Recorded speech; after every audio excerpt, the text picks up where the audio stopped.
You're listening to the Pre-Hospital Care podcast on the Medics Academy Network. Welcome back to the podcast. This is another episode with an author of a fantastic blog. I'm with Gareth Lock, who has published a number of blogs, and we'll put those in the show notes. Welcome to the podcast, Gareth. Thanks very much for the invite, and just love talking to you. You know, there's so many things we have in common, and bringing this stuff that fundamentally human factors is common to everybody, and that's one of the things I try to bring across is that people are people. It's just the stories that change, and the challenges we face individually, organizationally within a team are common, and it's that environment where we're allowed to share stories and people can abstract and go, oh yeah, that happens in my space too. So thank you for the invitation.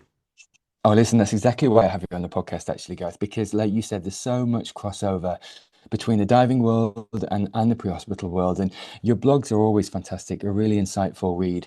Actually, what I want to do today is really approach one blog today, one blog next week, and really just dissect the blog, really get some of the background from you and just why you wrote the blog and just some of the seminal seeds of learning from the blog. So the first one today is learning from Diving Fatalities, a systemic failure. And I guess in a way, the first question I'll ask, Gareth, is just why you wrote the blog in the first place. Yeah, so I wrote the blog. I've been involved in trying to bring human factors, just culture, psychological safety into the diving space since around about 2010, 2011. And history repeats itself, and we don't seem to learn. And 2.5 weeks ago, there was a fatality of a 12-year-old girl in the dive site in the States. And invariably, there are fingers pointed. We've got to nail the instructor. They're the one that screwed up. They failed. They didn't follow the procedures. They work for a shop that doesn't enforce those standards. And this is the sort of the narrative that's presented. And I'm trying to push this stuff back to say, actually, these are not individual issues. Those divers, those instructors are inheriting broken systems. And invariably, they're trying to fix as much as they can to provide a safe, enjoyable learning environment. But the systems at the sort of team level, the dive center, the training organization, culture, and society makes that really difficult. And the emotions are really powerful because it's a miner that's died, and yet 3-4 years ago a similar situation happened with an 18-year-old, and we're in a situation where, well, that young woman should have spoken up at that time. And I basically highlighted that this again is another systemic failure, and that the instructor that people were pointing fingers at was also a victim of a system that doesn't have effective quality management. It doesn't provide the resources. It doesn't provide the stories to explore the real tensions behind how and why we operate the way we do. And I know that's applicable in many different spaces. Yeah, absolutely. Absolutely. And one of the fundamental attributes you unpick in the blog, and what I'd like to ask you about this now, is about, like you said, first stories and second stories, and the power and indeed the granularity of a second story. Could I just get you to speak to Sure. these first stories and second stories? So first stories, the term came up with Woods and Cook, just talking about healthcare, and in fact, you know, and the sort of the coincidence of understanding this first story, and invariably it's the story that gets released immediately within hours, days, and it's a very simple narrative. It's a very linear narrative. People don't have all of the data. And so what happens is we fill those gaps with our own sense making, our own experiences that are there, and we start to use these terms, counterfactuals. They should have done this. I would have done that. They could have done that. And we have Captain Hindsight comes to the fore, and everybody goes, cool, that's it. We've pinned it on somebody. And that makes us feel really good because it's not our problem. We're not likely to make that. We can see the issues. We wouldn't have done that because they're obvious. And then over time, and if you've got a learning focused review that happens rather than investigation to find liability or pin blame on somebody, if you've got a genuine curiosity based, learning based approach, you then start to interview different people and you start to hear the different stories. And that's not because they're lying. It's because they've got a different sense making, they've got a different perspective about what's going on. So different observers see things. And when you start to bring these multi-actor narratives, multi-actor timelines together, you start to see, oh, hang on a minute, they said this and this is what they heard, and this is what they did as a consequence. And we start to realize that this is a messy business, and it's not just at the operator level. It could be about the dive center not necessarily having the resources because the customer base doesn't want to pay for the resources. So they've got to sell stuff really cheaply. And the training agencies don't have enough money comes in to put a quality management system in place that identifies the inherent drift that's going on. So, and drawing the parallels into the healthcare space, absolutely. When things go wrong in healthcare, we just go, why didn't they do what they were supposed to do? And then you realize that at that time they're triple hatting because they've got multiple things to do. They've got multiple patients above and beyond what they're supposed to deal with. They don't have an effective feedback system because they're results driven. And so we now start to see the tensions that exist within an organization and within a system. And, when we try to explain this, people go, yeah, yeah. And then when you draw it out on something like an axis map or a network of influence diagram, you really start to see the messiness. And people go, it's really hard. It's like, I know. And for you to simplify and say they should have done a better job, they should have paid more attention, completely hides the reality of work.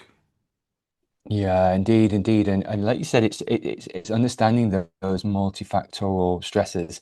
Just before we hear the piece, actually, Gareth, Mhm. could you get to the article really? In a way, it summarizes that there is needs to be a systemic approach to safety, and indeed that includes culture. It includes, not just relying on minimum standards and Mm. individual compliance. Improving emergency preparedness, also strengthening feedback loops. Could I get to Yes. speak to some of that kind of multifactorial changes just to improve safety that the article speaks to? Yeah, so the article's really trying to understand or trying to explain to people that changes can happen at, say, an individual level, a team level, an organizational level. And fundamentally, there has to be a level of trust. And that is based on the premise that we're all fallible. We're all trying to do the best we can with the knowledge and the resources we've got. So it's simple things, at an individual level, we can move from why did you do that to how did it make sense? And just that subtle change means I'm now asking to understand your decision making rationale. What are the context and the conditions that you're in? At a team level, it's about an organizational level, it's a recognition that people will make mistakes. And if you put quotas on reducing those reportable events, we don't want to have reportable events. Perversely, you want to have more reporting, but it has to be quality, it has to be context. It can't just be a box ticking exercise. And my master's thesis that I sort of graduated from last year was all about storytelling to learn. And organizations have a tension between collecting data that shows stuff is trending in the right direction, but is devoid of narrative, and you have operators who want to hear stories who don't really care about the numbers because the numbers don't help them solve their problem.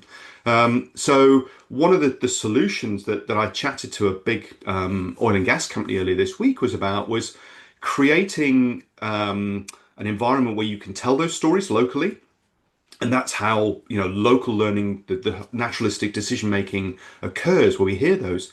But then finding ways to, using technology, record those, de-identify them, put them through AI, and come up with the themes, because the organization's learning is different to the individual learning. You've got to abstract up. So an individual might not have a tool, and another one might not have a drug, and another one might not have a person. That abstracts up and says, we don't have enough resources. Right, what are the limiting factors around the resources? So it's not just we need to share that story, not necessarily. We can share those stories, but actually what we need to be able to do is go up, abstract what that is, and then go back down and ask questions. So if you had a resourcing issue, and be curious and recognize that they are going to have issues. And when you hear bad news, that's an opportunity to learn. That's gold dust. Not sit there and go, oh no, more bad news. All right, so how do I find time to do that? And that's another piece that's in there, is making sure that organizations protect reflective time. And it's like, but we don't have time to do a debrief. Well, in that case, you're not going to capture the story, and you're going to repeat the same issues, and you're going to have the frustrations. And we'll come on to that in next week's episode about why people get frustrated when learning doesn't happen. That's invariably because the organizations haven't been able to learn. Yeah, listen, that's powerful and crucially important. You're just about to hear the AI transcription of the blog. It's a fantastic piece. Please do enjoy, Gareth. It's always a pleasure. Thank you very much. Loved it. And we'll see you shortly for next week's session. Okay, let's unpack this. Welcome to the deep dive. Today, we're plunging into something that, well, feels kind of counterintuitive, doesn't it? A bit unsettling, really. Why? At a system level, we often fail to actually learn from diving fatalities. Now, you might be thinking, hang on, surely we learn, right, after every accident. Yeah. But the stuff we've been looking at, especially this piece from Gareth Lock from The Human Diver, it paints a much messier picture, a more complex truth.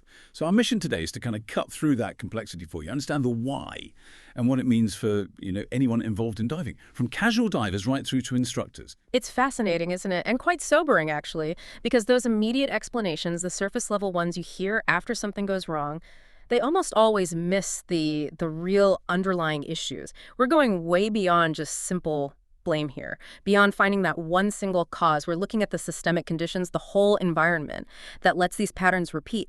It's not about finger pointing. It's about understanding how normal people, competent people, making what seem like sensible choices in the moment, how they can get caught in this web of, gaps and weak defenses in the system. It really is a deep dive into human factors, system safety, looking at the bigger picture. It's a totally different lens. That's a really powerful way to frame it. And the source, it doesn't mince words. It states flat out, at a system level, we don't learn from diving fatalities.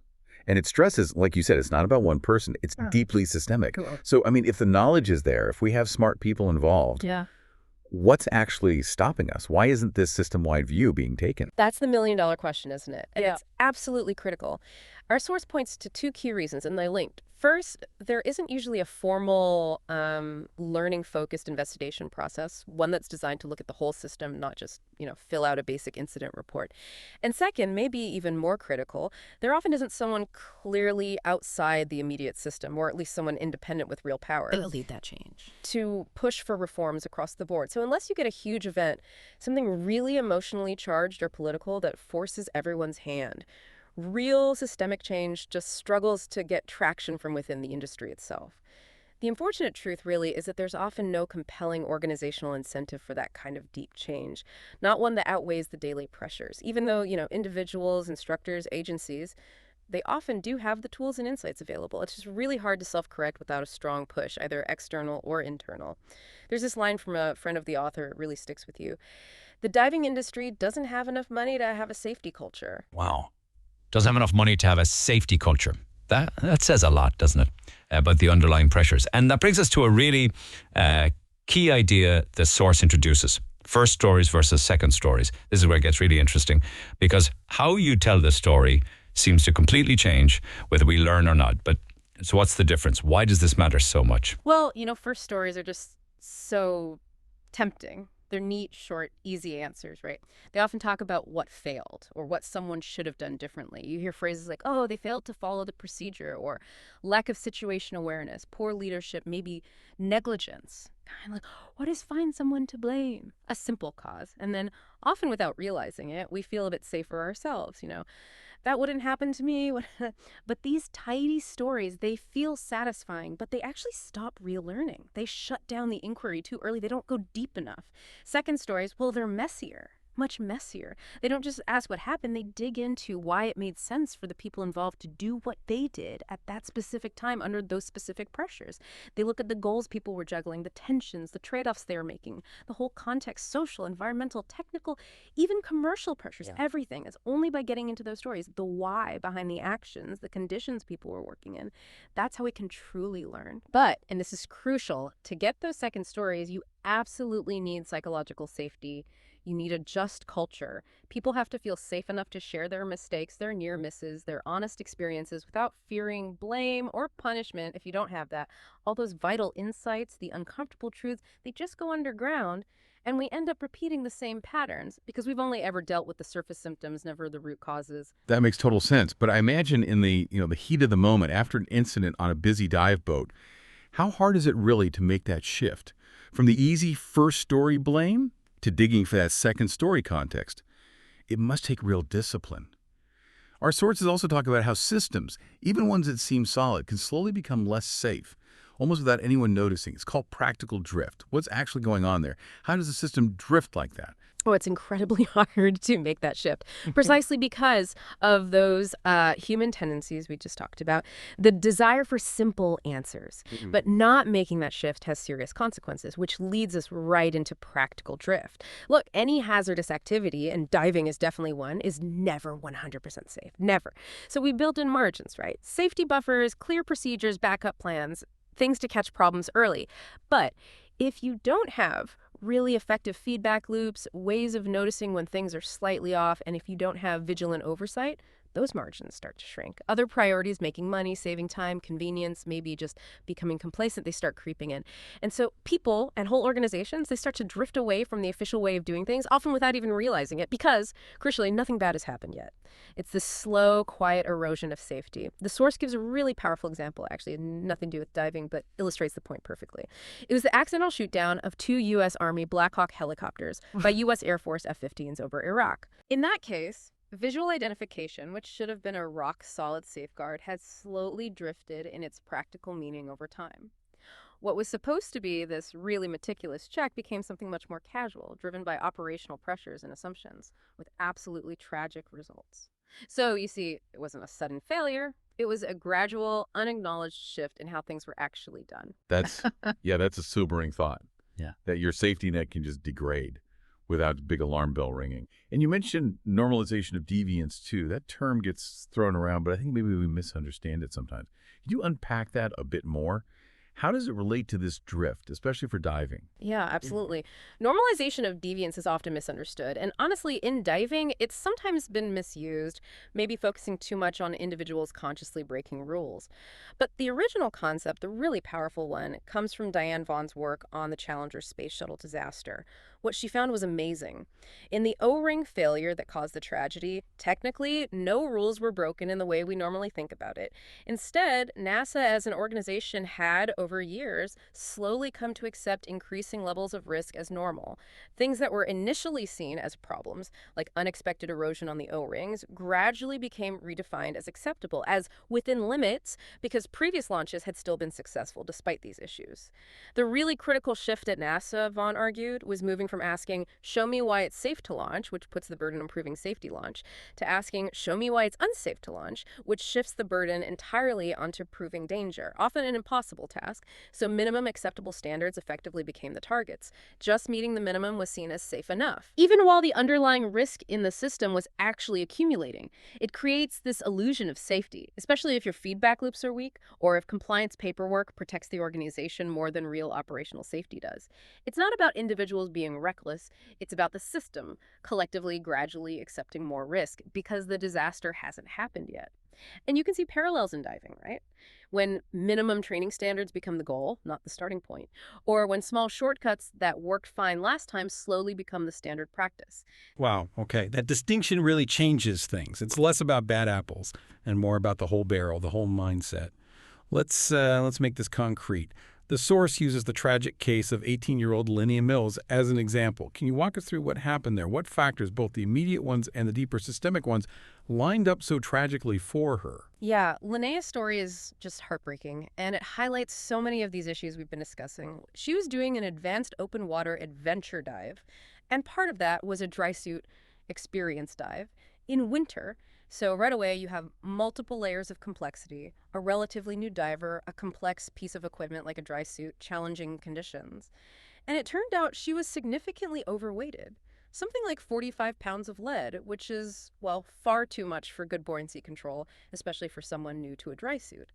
Even worse, the inflator hose provided didn't actually fit her dry suit valve properly. It was incompatible, so she couldn't add air to her suit for buoyancy or warmth. You also have the factor of sunk costs. She'd invested time and money in this course. We know that makes it psychologically harder for anyone to speak up or back out. So she entered freezing water, couldn't inflate her suit, started sinking, lost control, and tragically drowned in a remote location. Those are the immediate awful facts. But they point to much, much deeper systemic problems. Problems that the source argues haven't been fully addressed at an industry level. When you dig into the context, the source highlights some critical issues around standards and supervision at the time. An advanced open water course technically could be run under indirect supervision. The instructor didn't have to be right there, watching every second. But a dedicated dry suit course usually required direct supervision, close oversight. So mixing this dry suit experience into the AOW class created real ambiguity. Who was responsible for what? What level of supervision was actually appropriate for introducing this complex skill in cold water? It blurred the lines. And the location itself, incredibly remote. If you needed help, getting a phone signal meant an 11-mile drive through a park, maybe at night. Think about that for an emergency action plan, an EAP. A plan on paper is useless if you can't actually execute it when seconds count. And the source notes that, yes, some training materials did change after Linnea's death, but fundamental systemic issues, they largely remain. Things like potentially inexperienced instructors teaching advanced skills without robust mentoring or oversight. A system where instructors can sometimes self-certify to teach new specialties without a really thorough check of their practical skills and judgment in that specific area. And a quality management approach that tends to rely on student feedback, forms happy sheets, and often only triggers a deep investigation after a major failure. That kind of reactive system just doesn't catch these underlying weaknesses before tragedy strikes. That paints such a clear, devastating picture of how multiple small things, system gaps, can just align perfectly for disaster. It really hammers home that gap between how we think diving safety works, the neat rules, the manuals, and how it actually plays out in the real world. Work is imagined versus work is done. The source uses a great metaphor for this, doesn't it? The Jenga tower? It does, yes. The Jenga tower metaphor is brilliant, actually, because systems, like a Jenga tower, always have holes, gaps, weaknesses. No system is perfect right from the start. But somehow they often stay stable, sometimes for a long time. Why? Because people, the individuals and teams in the front line, are constantly dynamically bridging those gaps in real time. They make adjustments, they adapt to things the procedures didn't anticipate, they basically create safety as they go along, often without even consciously thinking about it that way. But here's the catch. That ability to manage dynamically to keep the tower standing, it only works if the basic blocks, the equipment, the training, the environment itself are reasonably sound. It only works if people really understand the context they're operating in, the social, cultural, technical stuff. And critically, it only works if the people involved are genuinely competent for the situation, not just compliant with a checklist. And there's often a huge gap between just ticking the boxes for compliance and having the deep competence to handle the unexpected twists. The diving industry, the source argues, really struggles to reconcile this difference. And our research, which the author kindly references, backs this up. Those feedback channels, the ways we should be learning about the gap between the player and reality, they're often ineffective. Because of social reasons, cultural norms, commercial pressures, people often don't feel safe or incentivized to report the deviations, the near misses, the struggles. Right, so safety isn't just following the rules perfectly. It's this constant adaptation, plugging the gaps in the Jenga tower, which makes the default reaction when things go wrong, looking for human error, blaming someone, finding a broken piece of gear seem, well, insufficient. The source really pushes for a different way of looking at risk, doesn't it? Something beyond just managing liability. What does that different lens look like in practice for a diver or an instructor day to day? Exactly. We often equate risk management with liability management, and understandably so, right? It becomes about the waivers, the forms, ticking the boxes to cover yourself legally, but the real-time risk, the uncertainty that actually leads to incidents, that's often driven by very human goals. Think about it. Making progress towards a cert, feeling pride in doing a tough dive, just getting the job done, sticking to the schedule, keeping costs down. These are powerful drivers for all of us. Now, if your investigation only looks for human error or equipment failure after something bad happens, you'll always find it. Always. Someone made a choice that looks wrong in hindsight, or some piece of gear failed. But for real learning, a much more valuable approach is to take that systems view. Ask different questions. Ask, what were these people actually trying to achieve right then? What were their goals? What pressures, social, time, commercial, environmental, made their next step seem like a reasonable thing to do at the time?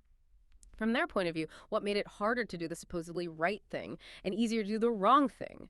That lens opens up way more learning than just finding fault. it shifts from who messed up to why did this make sense to them then? Yeah. You know, James Reason, the safety science pioneer, famously said, "We cannot change the human condition, but we can change the conditions in which humans work." Yeah. And one really crucial condition is that authority gradient.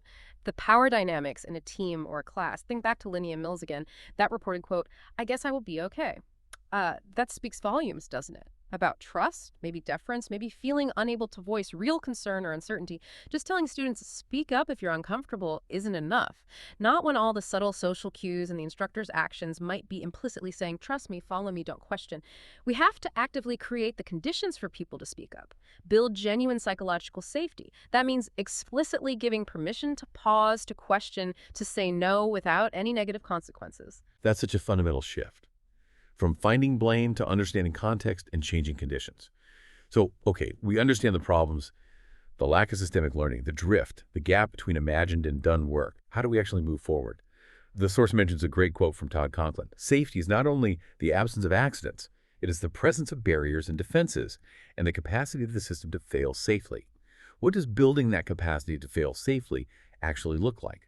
What are the practical steps for divers, instructors, dive centers? It's about shifting from being purely reactive, fixing things after they break, to being proactive, building resilience, designing systems, procedures, and training that can actually absorb unexpected problems, recover gracefully, have layers of defense, making the system more robust overall.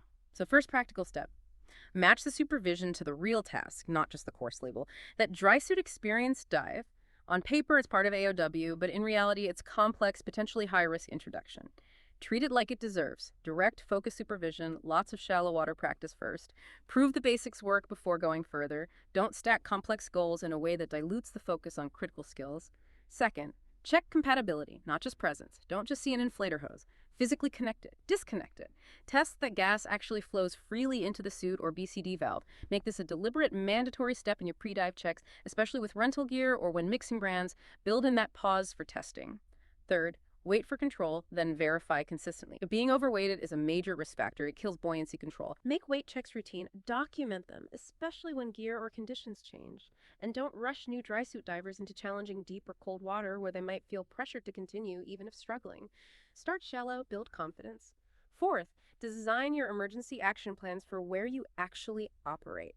If getting help means that 11-mile drive for a signal, your EAP needs to detail exactly how that works. Who goes? Who stays? What communication gear do they take? What's the backup? Run short, realistic drills to make sure people know the plan and it actually works in practice.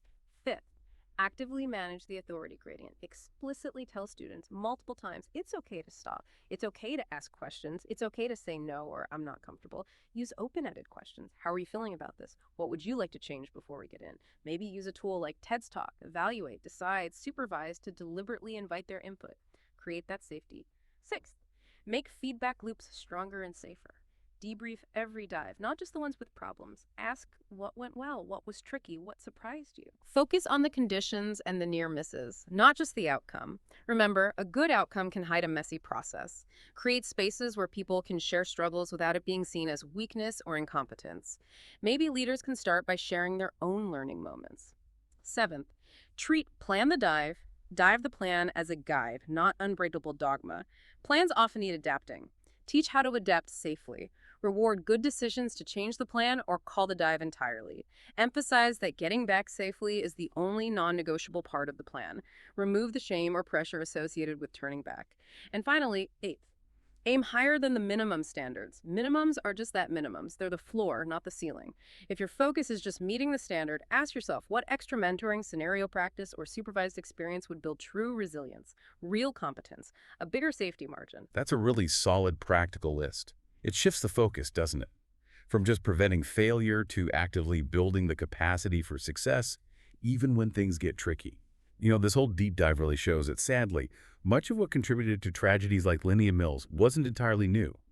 These patterns repeat because changing systems is hard, because incentives sometimes point the wrong way.